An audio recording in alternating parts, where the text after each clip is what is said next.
Welcome to USA Global TV and Radio, where our mission is to provide education, entertainment, hope, and inspiration. USA Global TV and Radio connects you with experts and audiences all around the world every single day to help you succeed in business and to live a richer life. Visit us at usaglobaltv.com to learn about career and life-changing training and mentoring programs like the Listening Mentor. Subscribe to our newsletter to stay informed about our special programs and offers. Discover how you can become a guest on one of our shows or a host or producer of a USA Global TV and Radio show of your very own. That's USA Global TV and Radio, where the doctor is always in.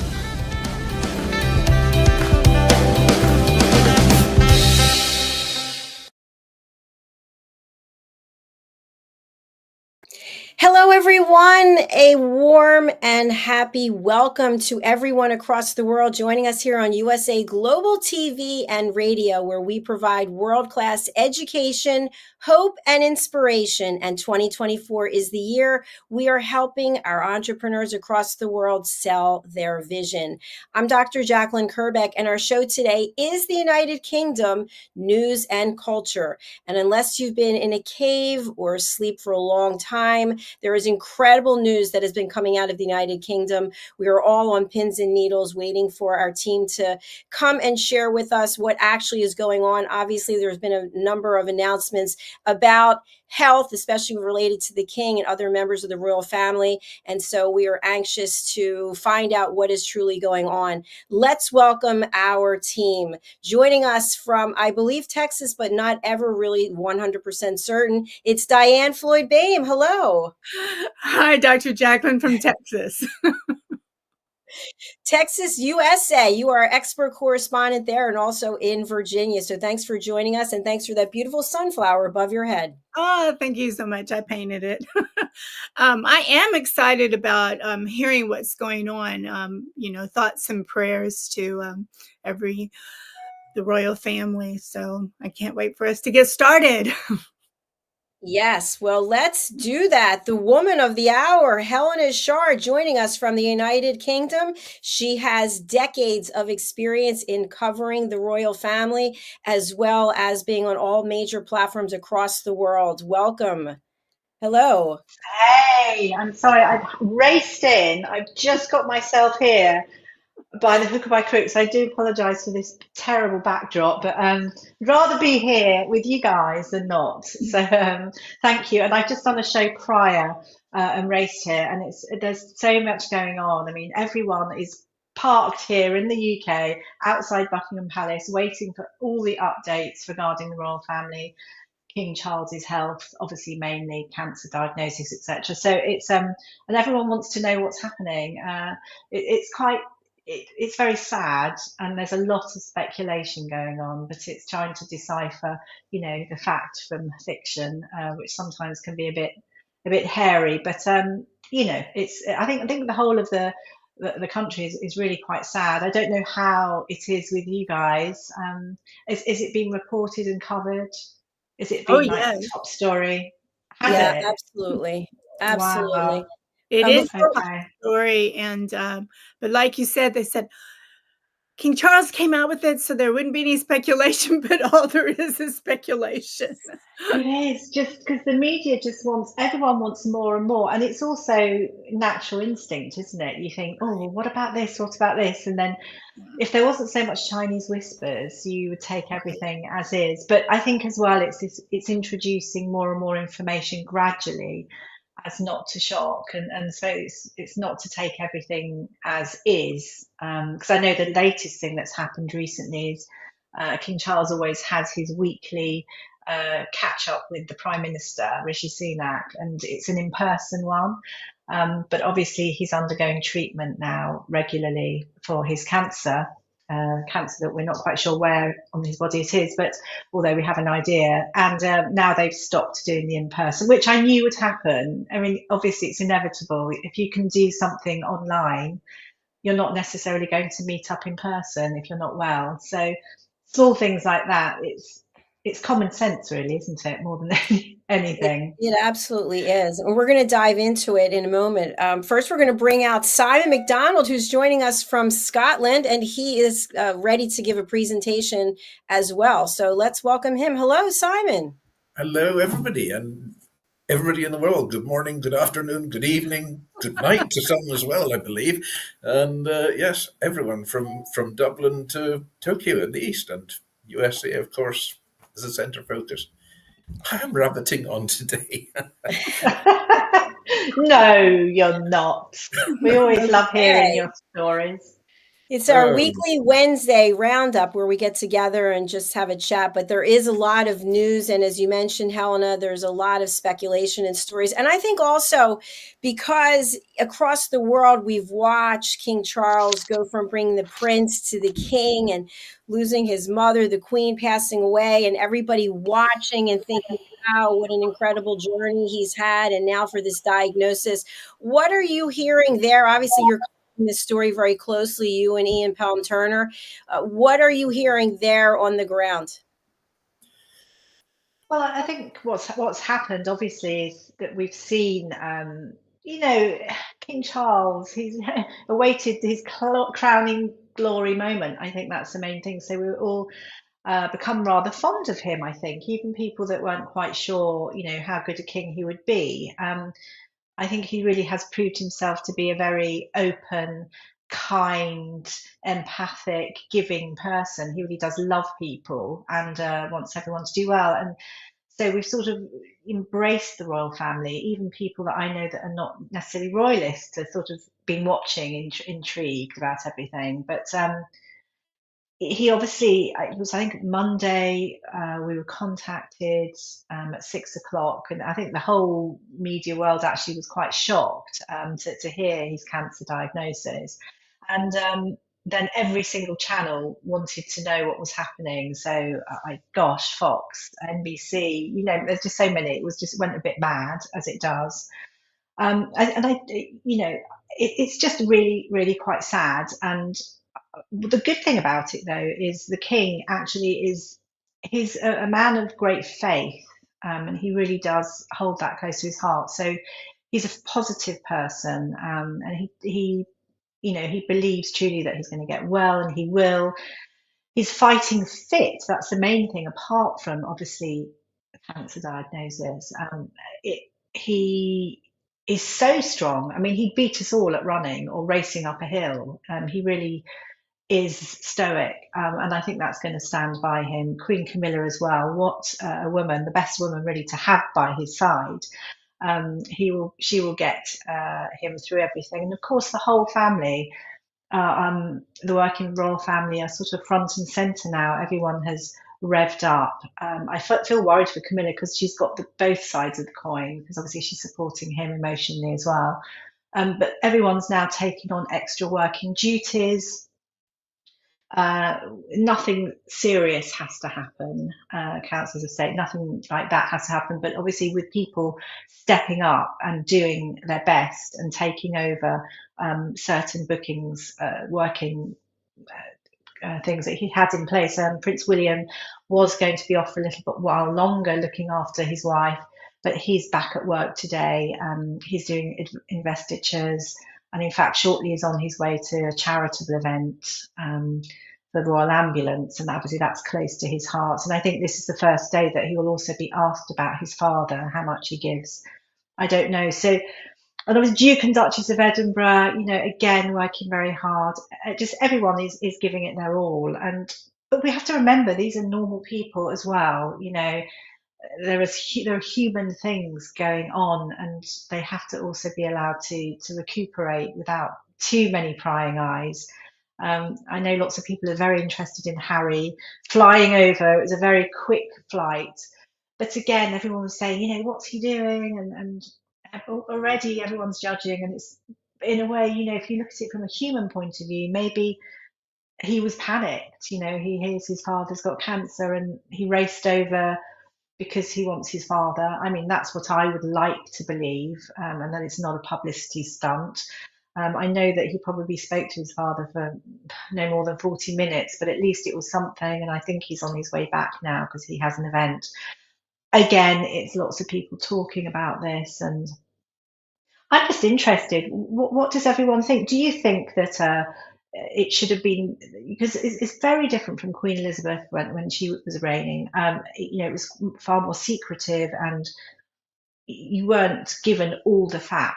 But now everyone expects facts. Everyone wants to know everything that's going on, and if there's a tiny minutiae of detail left out, people want to know. But he's been very honest and released, obviously, these statements talking about his health with the hope of helping others and to get other people to seek help, which is admirable. But people are sort of now wondering, is this the new modern family? Is this a good thing? Should people have been so open? What do you think, guys? It'd be interesting just to have a chat, really. Well, I think he is entitled to a bit of privacy. He's a human being like the rest of us. The only difference is he's in a dead-end job because, there's just absolutely no chance of promotion in it. But he's an incredible person. He's amazingly strong. He comes over really quite soft and gentle, but he's as tough as old boots inside there, and he's been through a lot in his life. And he is perfectly entitled to say, well, okay, I've got cancer, the world has to know, but they don't have to know all the gory details of it. Suffice to say, yes, it's in the public domain, they know, that's fine. And it's the same with Catherine as well, that, she went into hospital, she had her abdominal surgery, but she's not going to say just what it was. Why should she? Again, totally entitled to her privacy on the matter. That's my piece. No, I agree completely. I agree. It's an individual thing. And it's, just for people who are not on television or not in the public domain, they don't necessarily tell everyone they know everything about themselves, right? We are able to make decisions about what we want to share and what we don't want to share. But I do admire the fact that he shared it so that people can have that awareness, go and get checked, get screened to make sure that you don't have anything going on in your body that you're not aware of. Absolutely. Yeah, it's true. The health service here has been absolutely inundated with people now coming forward wanting to be tested. He's been quite an ambassador for screening for cancer and for prostate problems as well. They say the hospitals now and doctor surgeries are just absolutely bombarded with people wanting this. It's been a big wake-up call, I think, for everybody. And if it saves a life, it's a job worth doing.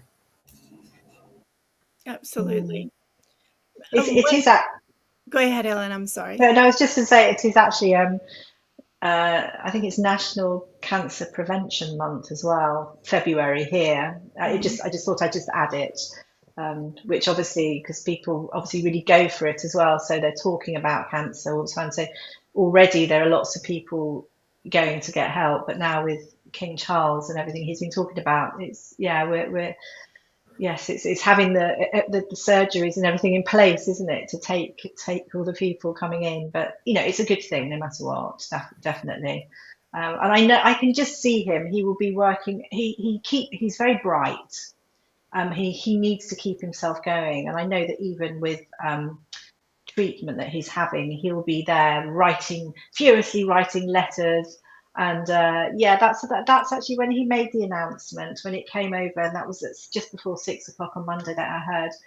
He released it's been cropped, that picture, but he released it with that, which I thought was quite a strong picture in a way. And I think he was sort of like looking out at everyone still with his position, but he will be there going through his paperwork and still keeping an eye on everything, absolutely.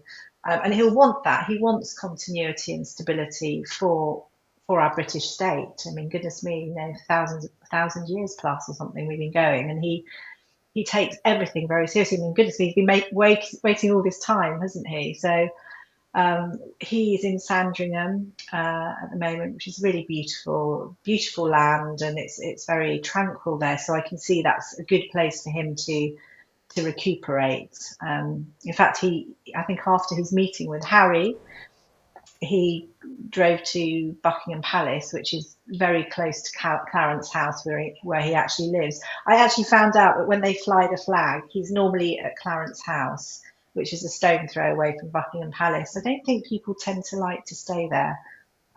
But he then got his helicopter to Sandringham, and there he is recuperating. But that he'll be doing loads of bits and pieces and chatting. It's quite hard for him to slow down. I think that's Queen Camilla's big task, is to try and get him to relax. And I think it's just because he's so bright as well. He really is quite incredible in what he's done and achieves. But he can't wait to get back to public duty. And I'm sure Prince William can't wait for him as well to get back to public duty, because now he's having to really... Because he's a young dad.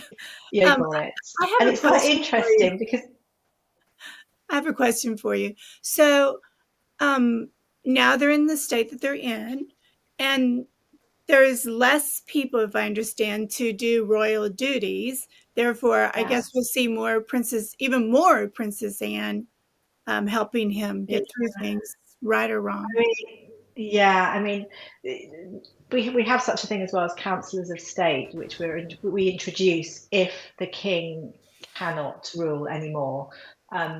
He can, obviously, and he will have some time out, and then hopefully will be back. But if he can't, then two of the people that are, there's a few now. I mean, goodness me, I think Harry and Andrew are still on the list. But anyway, they won't be put in front. But people will up their game. But we don't have to talk about councils of state. People have confused it and think that someone needs to take over, but they don't. He will just carry on. So I lost myself. What were we saying? I don't mean take over. I just meant help him while he's doing his treatment. Yeah, no, absolutely. I mean, Anne. Yesterday I think it was 3 engagements. She does so much each day. I just don't know if she could fit any more in. But from a moral side of things, and very, supportive, incredibly supportive. But I think Queen Camilla definitely, and it will be Prince William and the Duke of Edinburgh, obviously with the Duchess of Edinburgh as well, that will be doing the majority of work. But I sort of, it's funny because I did an interview a little while ago, and they were talking about how awful, and that everyone's falling ill and the royal family can't cope. And I sort of was arguing my case that actually, it's not fair to say, you've got to give things time, and it's a change, isn't it? It's a period of change, and you've got to expect the unexpected. But I have to say, as things go along, I do see the fragility of the royal family with not as many people working. But it's all doable. Again, it is. It's just change, and right. I think. And you have to get over the shock, and then from there, start figuring out the plan, Yeah, correct? what's the solution? Yeah. And we do that with any family, right? We all have Yeah. ups and downs. And again, going back to the privacy, and I know if I was the King Charles, I would be like, they only need to know so much. I don't want them to know exactly what kind of cancer, because I don't want to be reading, well, the speculation is, X amount is high, Yeah. that particular cancer. I'm like, no, I want to think positive. And of course, he's very lucky, because I would think he would be getting the best of the best of the best treatment ever in the entire world. Yeah. Yeah, Yeah. you would hope so. And also with Princess Kate, it's, Yes. everyone was saying it's not fair. She should be saying what's exactly wrong. But no, I mean, the fact that this information was given out was enough. And she's got children, and you've got to protect their privacy too. Right. It just becomes naughty, doesn't it? But anyway, we're all shocked, and I think there's a great outpouring of love, and that really cheers me. Yeah, it's. I mean, you think of it, the job that Charles has got. It's a very difficult job. I mean, a bit like the weather here. You rain all day, but it's 7 days a week as well. So you don't get a day off. You don't get any time off, and you don't get it. You really don't get very much thanks for it, because there's so many people criticise them, thinking, "Oh, it's a great jolly." They go from one opening, they cut a ribbon here, and they go and do something there, and that's all there is to it. And that is the very least of it. In the papers that have to be done every day is it's a colossal amount of work, and I'm not surprised that Charles likes to live at Clarence House. It's a much more homely atmosphere in Clarence House. It's beautiful inside, much more homely. Buckingham Palace has really become quite an office, and we don't like living in the office, as I say. Oh, here I am, but That's a really we, good. we like to get out of it now and again. Get out and walk ourselves around for a bit, and get back inside and get stuck in. But it is a big job. Even when they go to Balmoral, and everybody said they're having a holiday in Balmoral. He's doing the papers every day. The dispatch boxes come in. These have to be done. Come rain or shine, whatever, they have to be done. Even with Her Majesty the Queen on Britannia, the boxes were flowing in every day. She had to do them. So it takes a large chunk of the day as well. People don't see that. They don't understand it. They don't realize it. Just all the work that goes in to raining all day, 7 days a week, just like our weather. It's a job. Yeah, I mean, on a small end, for anyone who's ever attended an event, you show up and you go, oh, wow, look at this. But meanwhile, it's been planned for a year, right? All these people are in the background. And so just imagine what the royal family has to do, what's being done in the background that we have no idea every single day. Right. Absolutely. Right. I think also King Charles is a workaholic, and he always has been. That's his thing. But in a way, it's good because the work gets done.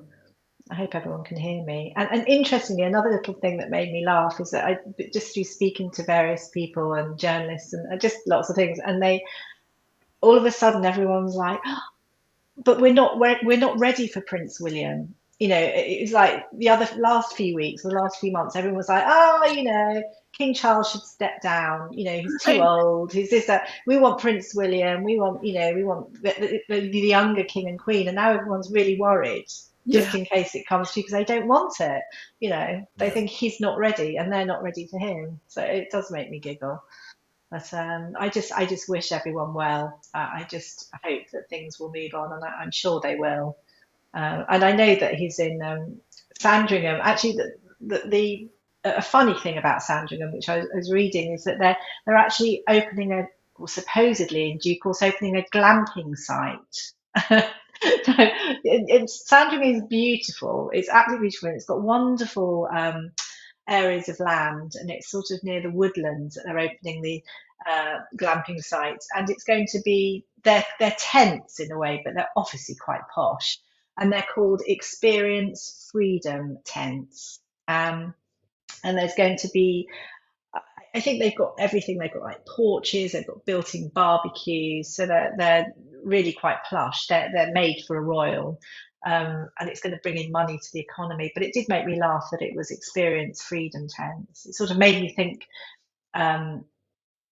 you know, it just made me think of Prince Harry. Actually, that's what it did. I think it's that finding freedom, isn't it? And obviously, you know, will they come and stay at the tents? Who knows? Well, they sound like a pretty. I've gone clamping, but that one sounds pretty posh. I think it will be. I think it's the beginning of trying to do things with the land and the properties, because that's the next elephant in the room. But again, these things happen as time goes by. I think it will bring in something like an extra 5 million to the to our country, which is good. It's all good. But I love it. I mean, glamping sites. I can see that happening in all places. Yeah. Does glamping include a tent, or is it more like a room in the Four Seasons? It's like a room in the Four Seasons mixed with a bit of visions of them going glamping as the decorators come in to spruce up the inside of Sandringham. Yeah, but there's not a sleeping bag in a tent, right? It's a bit more than that, I think. Yeah. It's a little bit more plush. Yeah, it's an upgraded version, and I think it's really funny. I can see it. It's quite fun. I'd stay. I love things I love being out in nature. So to have a little bit of luxury, but also feel like you're out in the wilds, but not in a tent. I think there's something nice about that. Yeah, it's really good fun.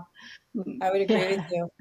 Helena, I'm just wondering, and thank you so much for taking the time to be here. How is all this impacting you, knowing that you're on call, on demand, you've got to go from one channel to the next? It's okay. It's fine. Luckily, I'm managing my time. But the thing is, it's a difference of time scales, isn't it? And then for instance, was doing something for GB News, and then there's something which is like at 6 o'clock in the morning, which then means that I have to be ready at silly unearthly hour, travel by taxi, and get there. So that even here in the UK, that impacts my timing. And then if you're speaking to Australia and things, again, you've got the complete time difference. So it can get quite exhausting. And then if you actually add up the amount of work you've done, which obviously is a lot, actually in increments of time, it's not that much. It's more the travel and the other bits and pieces. But it's good. It's what I enjoy doing. And it's always good to give information to different channels.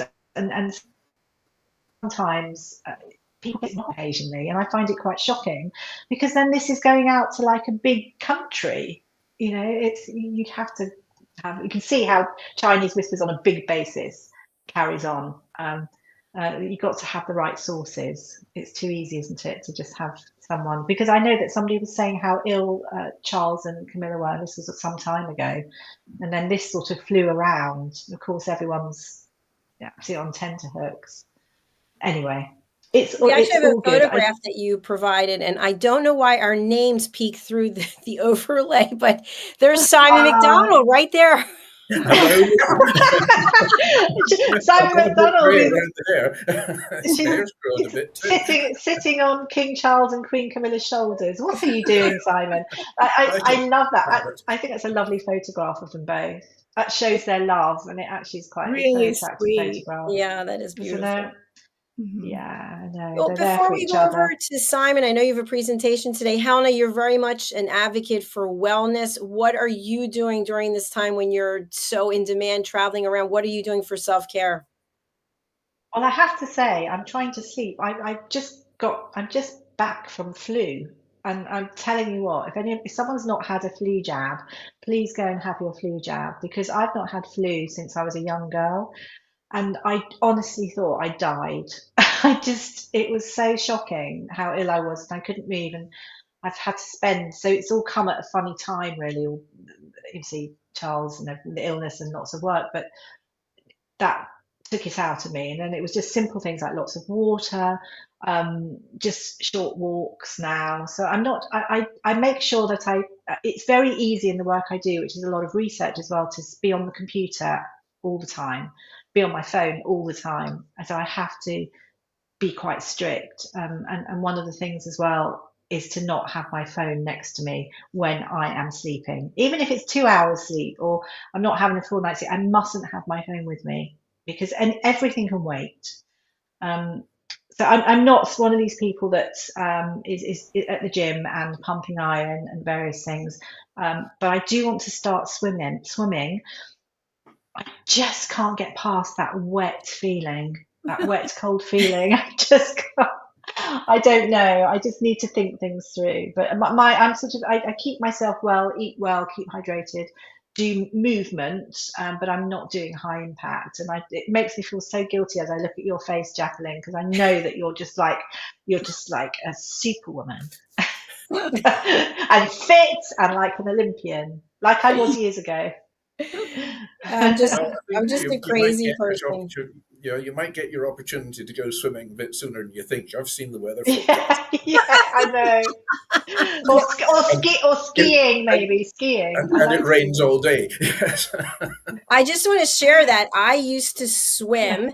I would go to the gym and they had this beautiful Olympic-sized pool and I would swim. And what happened, I'm sorry, I'm just going to put it out there, but several different times there were things floating in the water and they shouldn't have been there. And I was like, yeah, that's the end of that. That's the end. That's the end. Goodbye. No, this is not That good. makes you swim Maybe faster. I don't think I'm going to go swimming. Not supposed to be there, friends. Sorry, just letting you know. What about everyone else? Like, what do they do to keep fit and well? For self-care? I'm Yeah. about sailing, and I've been sailing since 4 years old, and I've gone sideways ever since. Although since last April, when I had a knee replacement, it's rather clipped my wings on that aspect of it. But I'm ready for it now.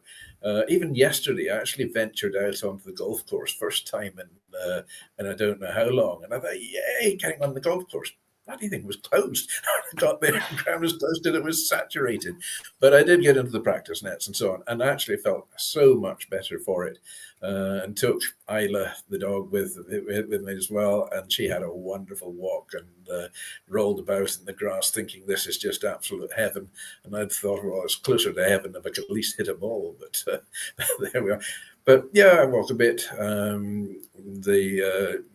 enjoy a game of golf. It doesn't necessarily enjoy me, but I go through the motions of it. But sailing is an extremely energetic sport.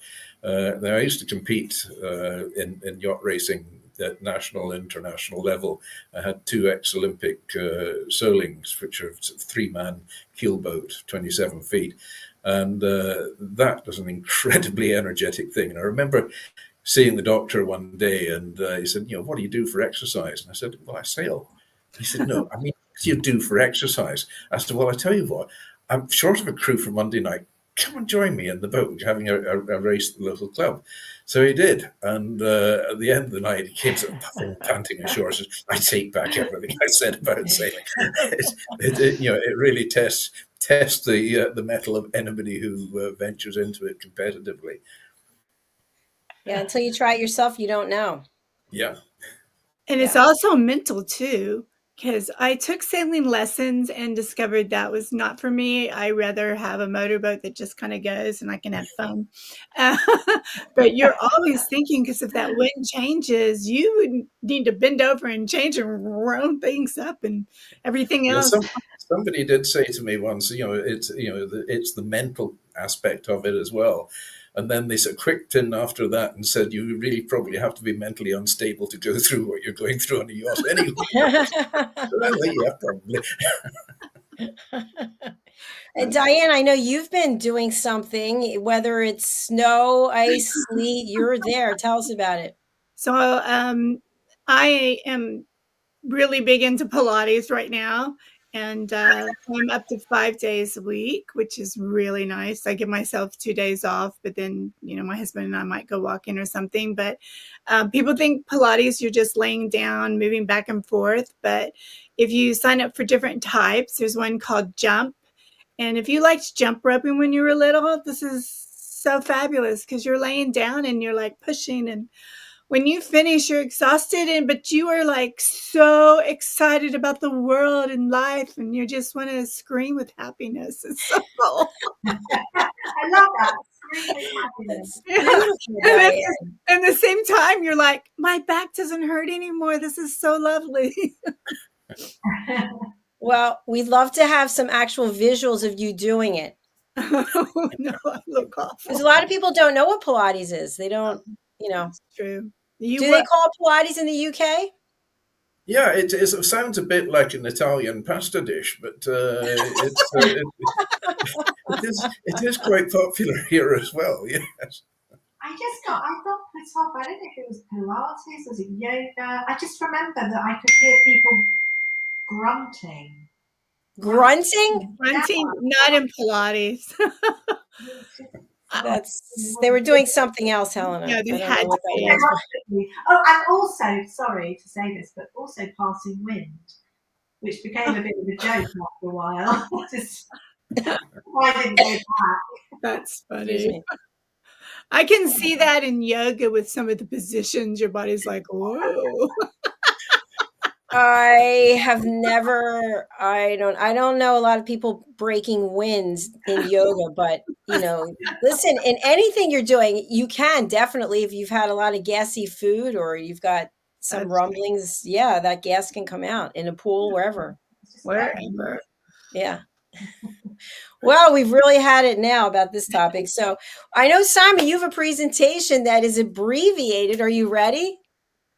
Yes, I'm ready anytime you are. I mean, that's it. Yes, indeed. Yeah, All right, because fantastic. Helena, I know how busy you are, but thank you so much for being here with us today, and carry on. I knew you didn't get on, so I'm so thrilled. Thank you, and I will see you next week. Lots of love. All right. Stay well. Take care. Diane, you and I Right. will be here. Okay. Yes, we will be here. All right, Simon, take it away. And I suppose I'd better still be here as well. Well, the last few weeks I've been doing a series on seats of power, and now I'm looking at Scottish heroes and villains. And there's plenty about. I think probably the villain side might slightly overtake the hero side, but don't tell anybody that. Shh. Otherwise, I can get deported to England. I mean, fate worse than death. Anyway, it's today I'm talking about Prince Charles Edward Stuart, better known to most people as Bonnie Prince Charlie. And he was really quite an amazing character. I think we've got a photograph of him. Well, it's not a photograph of him; it's a portrait of him in his younger days there. But so Prince Charles Edward Stuart, also known as the Young Pretender, and of course Bonnie Prince Charlie, who's which is the popular version of his name. And he was the claimant and heir apparent to the throne of Great Britain in the 18th century. Had he come to the throne, he would have actually been crowned King Charles III, making our present King Charles III King Charles IV. So there's a bombshell for a start. So anyway, the Bonnie Prince Charlie, not Charles on the throne just now, Bonnie Prince Charlie, he led the Jacobite supporters of a Catholic monarch in a series of victories across Scotland and England in 1745 in an attempt to recapture the crown. Though he's chiefly remembered for his defeat at the Culloden Moor, the Battle of Culloden, on April the 16th of 1746. The bloody battle and the subsequent repercussions against suspected Jacobites in Scotland permanently ended the Jacobite cause. And Charles' escape from Scotland after the battle at Culloden helped to romanticise the Jacobite cause and the plight of the Scottish Highlanders during the 18th century. And we all know of the famous Skye Boat song, Over the Sea to Skye, and for his early life. But the Bonnie Prince was born in Rome on December the 31st, 1720, and he was christened Charles Edward Louis John Sylvester Maria Casimir Stuart. That's quite a long name, so Charles Edward Stuart is how he preferred to be known. His father was James Francis Edward Stuart, and had been brought to Rome as an infant when his deposed father, James VII, received papal support after fleeing London in 1689. And James Francis married Maria Clementina, a Polish princess with a large inheritance in 1719. And after the failures of the second and third Jacobite risings in Scotland at the beginning of the 18th century, the birth of a Stuart heir was heartening to the Jacobite cause. Charles was charismatic and sociable from a young age, characteristics that would later compensate for his lack of skill in battle. As a royal heir, he was privileged and well educated, particularly in the arts, and he spoke several languages, including enough Gaelic to be understood in Scotland, and he's said to have played the bagpipes. He was fair-faced, likely suspected to be bisexual, characteristics that earned him the nickname the Bonnie Prince. As the son of the claimant and heir apparent to the throne of Great Britain, Charles was raised to believe in his divine right to an absolute monarchy. It was his life's purpose to ascend to the throne of Scotland, Ireland, and England, and it was this belief that ultimately led to the so-called young pretender's defeat, as his desire to capture London after securing Edinburgh exhausted his dwindling troops and supplies in the winter of 1745. In order to reclaim the throne, James and Charles needed support from a powerful ally. Though after the death of Louis XIV in 1715, France revoked its support of the Jacobite cause. But in 1744, with the War of Austrian Succession waging across the continent, James managed to secure financing, soldiers and ships from the French to advance into Scotland. At the same time, the aging James named 23-year-old Charles Prince Regent and tasked him with taking back the crown. So in February 1744, Charles and his French company sailed for Dunkirk, but the fleet was destroyed in a storm shortly after departure. So Louis XV refused to redirect any more effort from the ongoing War of Austrian Succession to the Jacobite cause. So the young pretender pawned the famed Sobieski rubies to finance two-man ships, one of which was immediately decommissioned by a waiting British warship. A very polite word, that, in terms saying decommissioned. In other words, it was blown out of the water. Undeterred, Charles pressed on, stepping foot in Scotland for the first time in July 1745 on the shores at the mouth of Loch Eilert. Now, Loch Eilert, a very beautiful part on the west coast of Scotland. I used to actually live there for many years. Ran my business there, and it was it was a lovely place, but really steeped in history. So the Jacobite standard, it was raised for the Bonnie Prince in August at Glenfinnan, which is sort of halfway between Loch Eilert and Fort William. It comprised mostly of destitute Scots and Irish farmers, a mix of Protestants and Catholics. The Jacobite forces under Charles initially achieved several victories in the field, including the Battle of Preston Pans in September 1745 and the Battle of Falkirk Muir in January 1746. The army marched south. It would have been wise for Charles to actually wait out the ongoing war in the continent as in Edinburgh, because that move would have exhausted the Hanoverian troops, but instead he was motivated by a desire to claim the throne in London. So Charles marched his army into England, getting as close as Derby before he was actually being forced then to retreat.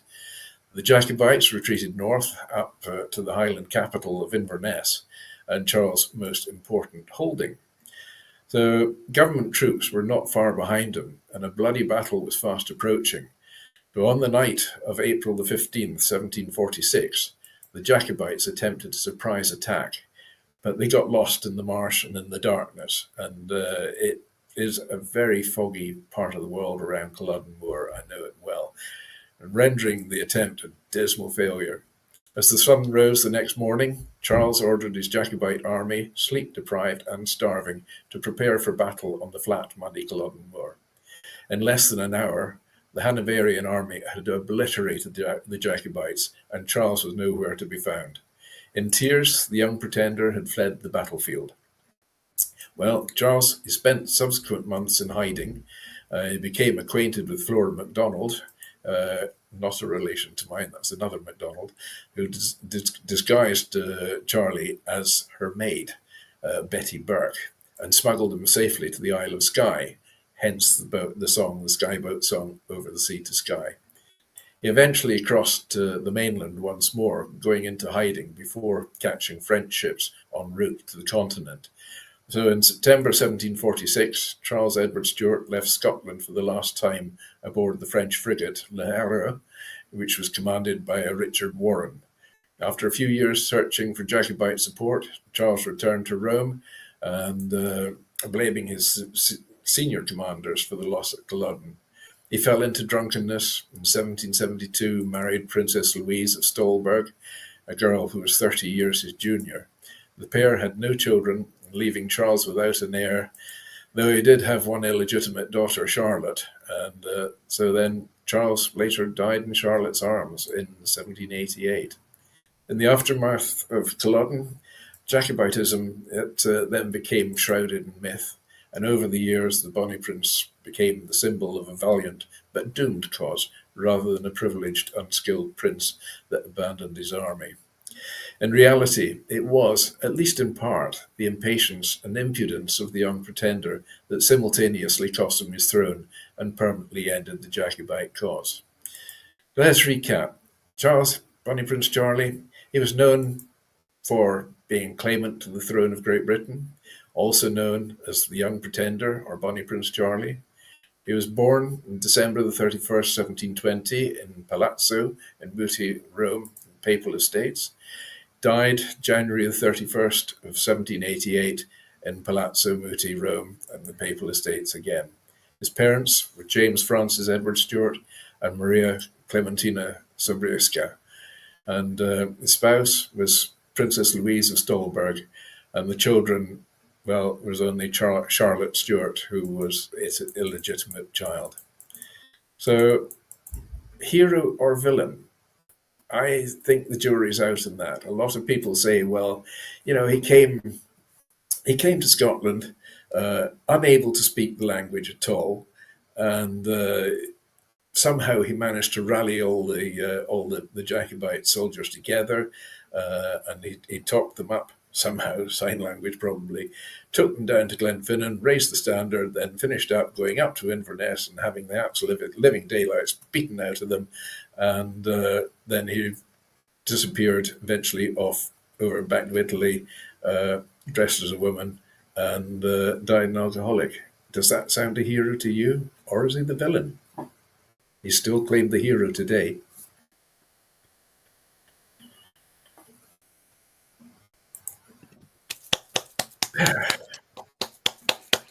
Wow, that's quite a story. Diane, we can't hear you, dear. Yeah, you're still. Sorry, I like to be on mute because when you're talking, sometimes I like have a giggle and I want to interrupt you. Guess what the great thing is about Wave.video is that you're not actually on the screen anymore, so you don't have to worry about it. Oh, okay. Yeah, you don't have to mute yourself anymore. Oh, okay. Well, thank you for teaching me that, because yes, I do.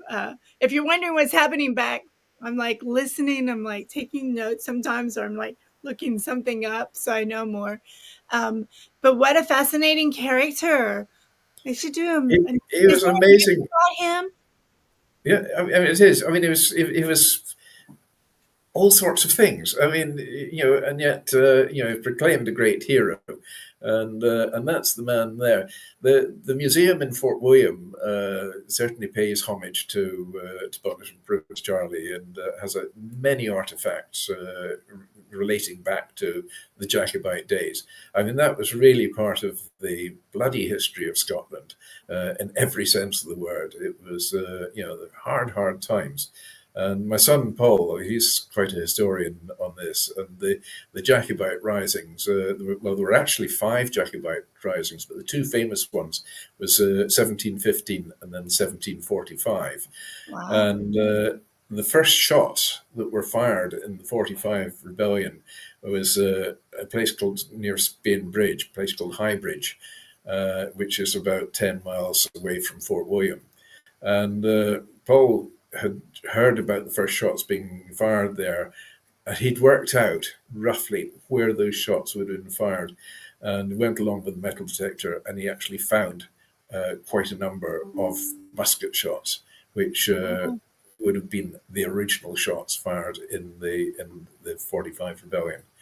So the area around there in Lochaber is steeped in history. Very beautiful part of the world, steeped in history. Wow, very interesting. Fascinating. Yeah, and thanks for providing the photographs as well. So you always go above and beyond, Simon. And of course, we had limited time today and you were able to get this story out. So thank you for that. Right. Can I quickly do Yes. we've got our the final bit of the on this day. I was fumbling for words there again.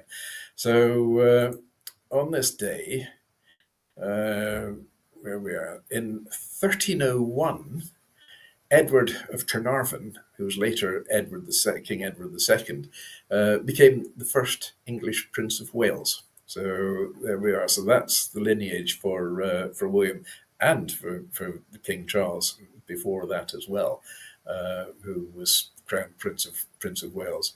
So that was Edward of Carnarvon. And then 1992, the Maastricht Treaty was signed by 12 countries from the European community to create the EU as we have it today, the European Union. Birthdays. Right. Now, we've got Charles Dickens was born this day, quite a long time ago. How do I have his date? I don't have his date. That's a shame. But it was certainly, in the 1800s. And of course, Charles Dickens is known for writing Oliver Twist, Tale of Two Cities, A Christmas Carol. He was born in Portsmouth in Hampshire. Not many other well-known people born this day either. But for deaths, we've got Harvey S. Firestone. And he died in 1938. He was the American manufacturer and founder of the Firestone Tire and Rubber Company. So that was, a flat tire that day for him. So that's what we have for on this day today. You're so funny, a flat tire for him on that day. That's hysterical. Oh, wow. You're so witty. I wish I could think that fast. Oh, sometimes you've got to. When you lose your script. My printer started printing by itself. Stop it. Stop. So that concludes our show for today. Diane, what would you like to leave our audience with? Just to remember that you have a light inside you and share that light with others. So have a blessed day. Thank you very much, Diane. Any projects that you currently have going on? My family sent some things off to the editor, so I feel relief. yes. Simon, where are you in your next publication? It's with the editor. The hatchet job is going. I've still got a little bit more research coming as well on it, but we're nearly there. This is a different book to A Rhyme and Time. This is about my father's experiences during the Second World War around the Battle of Cassino, because I suddenly discovered I've got his sort of diary, which was just scrawled and whatever scraps of paper he could find at the time on the battlefield, and he wrote down his thoughts and what was going on. And it was I don't know he was necessarily supposed to be doing that, but he did it anyway. And it's a remarkable piece of history of just what these people went through, the conditions at that time. It's going to be a fascinating read, that one, because it's all factual, and the actual notes will be in his handwriting, will be shown on every page through the book as well. So people can either read, the ordinary type, do it the lazy way, or read through his handwritten notes, which really bring to life all the trials and tribulations and the horrors of being on the battlefield at the time. I want to order mine. Copy now. I think I might order one as well. I think you have a screenplay coming. It sounds like it. Actually, I'm not going to say too much about it, but I've got a friendly script writer in Hollywood who's very keen to do something on that one. So we shall see. Watch this space. Right. Remember, you heard it here. We are going to sign off as Global Social Entrepreneurs Best Of episode is coming up next, followed by the Royally Rich Lifestyle Show, episode 14. So do stay tuned. We will see you again, God willing, next week. All right. All right. Absolutely. We'll be here. Bye, everyone. Thank you. Bye. Bye.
The last few days have been really amazing. I had a trainer course from the British School of Etiquette. And I must say it's been one of the best decisions I've ever made and one of the best investments I've made in my own training and development. Now, words alone will not describe the transformation and the positive path that I have traveled with the British School of Etiquette. I find really I learned a lot from the lessons this time I came. The last few days with the British School of Etiquette have been fantastic. And what I've learned now is really beyond my expectations. This is the most rewarding experience and the best investment I have made this year. It was just great. I learned so much, and when I go back to Belgium I will incorporate a lot of it into my day-to-day life and business. It's been absolutely wonderful for the whole week that we were here. I feel transformed, and I feel like blowing a trumpet and tell people, come and do this school, this class is the best, this is the best school ever. You should take it. It will change your life immediately. I am now able to teach other people how to bring the best of them. Thank you. Thank you, BSc. Thank you. Thank you so much. Thank you.